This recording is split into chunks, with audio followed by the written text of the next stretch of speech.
Assalamualaikum warahmatullahi wabarakatuh. Kami di sini akan membahas tentang sistem pendidikan Rusia untuk memenuhi tugas mata kuliah Inovasi Pendidikan dengan dosen pengampu Ibu Pujia Siti Balkis, SSI MPD.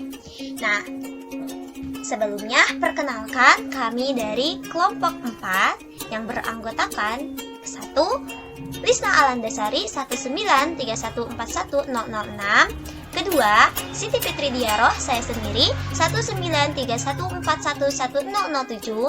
Yang ketiga, Siti Nurdianti 193141110. Dan yang terakhir, yang keempat, Siti Rahmawati 19314111019.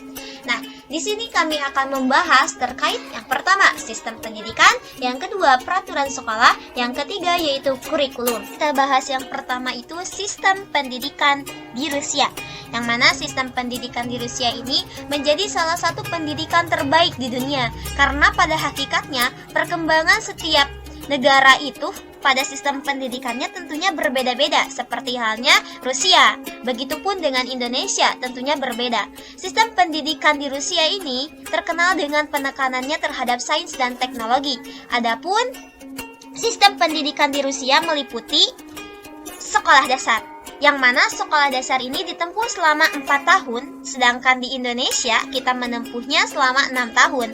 Akan tetapi sebelum sekolah dasar, sama seperti Indonesia, ada taman kanak-kanak. Tetapi taman kanak-kanak ini tidak diwajibkan, sehingga kalau misalnya tidak masuk taman kanak-kanak, maka boleh langsung sekolah dasar, karena tidak diwajibkan taman kanak-kanak itu. Dan yang selanjutnya itu sekolah menengah.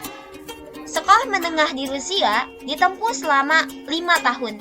Yang mana 5 tahun ini akan ada 2 tahun tambahan yang menekankan kepada kejuruan dan pendalaman pelajaran yang diminat oleh siswanya.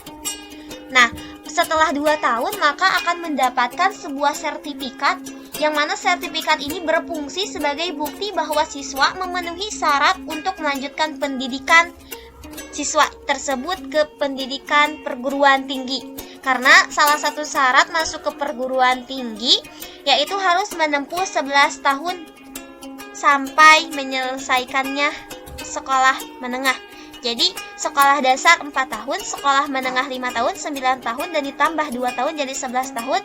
Itu sebagai syarat masuk ke perguruan tinggi. Sama halnya dengan Indonesia, ada sekolah menengah. Tetapi di Indonesia sekolah menengahnya terbagi menjadi 2.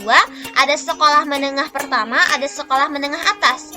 Untuk sekolah menengah pertama itu 3 tahun, dan sekolah menengah atas 3 tahun. Jadi sekolah menengah di Indonesia menempuh sampai 6 tahun. Nah, setelah menyelesaikan sekolah menengah, maka di Rusia masuk ke perguruan tinggi. Sama halnya dengan Indonesia, perguruan tinggi ya. Nah, untuk perguruan tinggi di Rusia ini ada 3 macam institusi. Yang mana yang pertama itu universitas. Universitas ini menawarkan berbagai program di semua tingkatan. Yang kedua ada akademi, menempatkan penekanan yang lebih besar pada keterampilan penelitian dan praktis. Biasanya didedikasi untuk bidang subjek tertentu seperti seni, arsitektur, atau sains. Dan yang ketiga, ada institusi. Adalah sebuah cabang independen dari universitas atau akademi yang menawarkan kursus pendidikan profesional. Jadi, sistem pendidikan di Rusia meliputi sekolah dasar, sekolah menengah, dan perguruan tinggi. Bahasan selanjutnya yaitu mengenai kurikulum Rusia. Yang pertama, kurikulum dasar untuk beberapa bidang studi wajib. Sama seperti di Indonesia, di Rusia pun ada pendidikan umum yang menjadikan beberapa mata pelajarannya sebagai mata pelajaran wajib. Di antara mata pelajaran wajib yang ada di Rusia yaitu bahasa Rusia, sejarah Rusia, sejarah dunia, sains, sastra Rusia, dan juga matematika. Berdasarkan referensi yang telah saya baca, materi mata pelajaran yang diajarkan antara Indonesia dan Rusia tentunya berbeda. Di Indonesia sendiri untuk jenjang sekolah dasar ada tematik yang diajarkan dari kelas 1 sampai 3. Dan juga di Rusia ada 23 mata pelajaran yang diajarkan di jenjang SD. Untuk jenjang SMP di Indonesia sendiri ada 11 mata pelajaran yang diajarkan, sementara di Rusia ada 38 mata pelajaran yang diajarkan. Untuk jenjang SMA di Indonesia sendiri ada 14 mata pelajaran yang diajarkan, sementara di Rusia ada 20 mata pelajaran yang diajarkan. Di Indonesia, pendidikan agama merupakan materi ajar yang penting dan wajib untuk diajarkan. Sementara di Rusia, pendidikan agama diajarkan secara tidak formal dan juga tidak wajib. Tetapi, banyak madrasah diniyah, utamanya yang paling banyak adalah madrasah tahfiz bagi anak-anak di Rusia. Yang kedua yaitu sekolah merancang kurikulum sendiri yang didasarkan pada persyaratan negara. Ini sama seperti di Indonesia. Di Rusia ada beberapa tambahan atau disiplin opsional.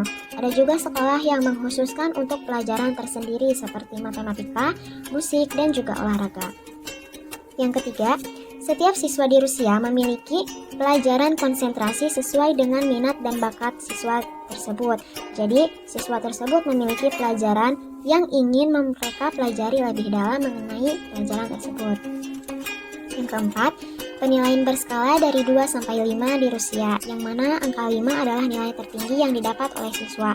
Sama seperti di Indonesia, tapi di Indonesia itu penilaian berskala dimulai dari angka 10 sampai dengan 100, yang mana angka 100 merupakan nilai tertinggi yang dapat dicapai oleh siswa. Di Rusia, penilaian berskala ditulis di buku harian siswa yang menjadi buku pribadi prestasi akademik siswa.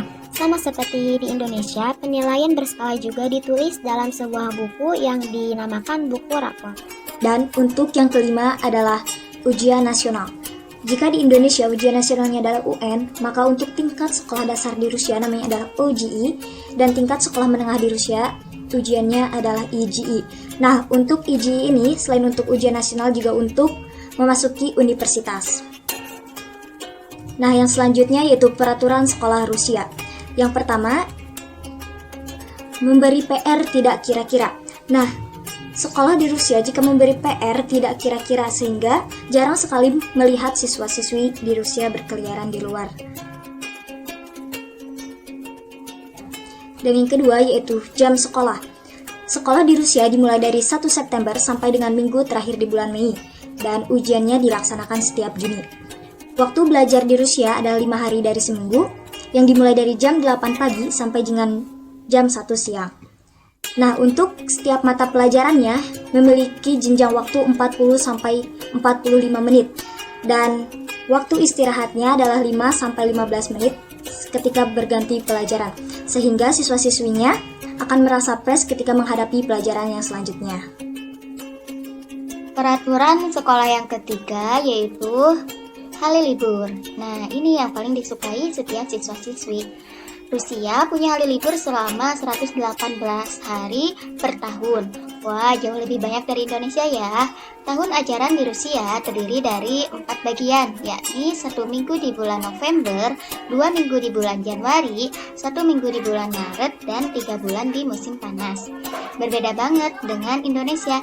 Di Indonesia, hari liburnya terdiri dari 1 minggu di bulan Juli, 1 minggu di bulan Desember, 1 minggu di bulan Juni, dan libur umum pada peringatan hari-hari besar. Peraturan sekolah yang keempat yaitu saat sekolah, siswa-siswi di Rusia tidak diperbolehkan keluar dari gedung sekolah. Hal ini diberlakukan untuk mencegah adanya bullying. Sama halnya dengan di Indonesia.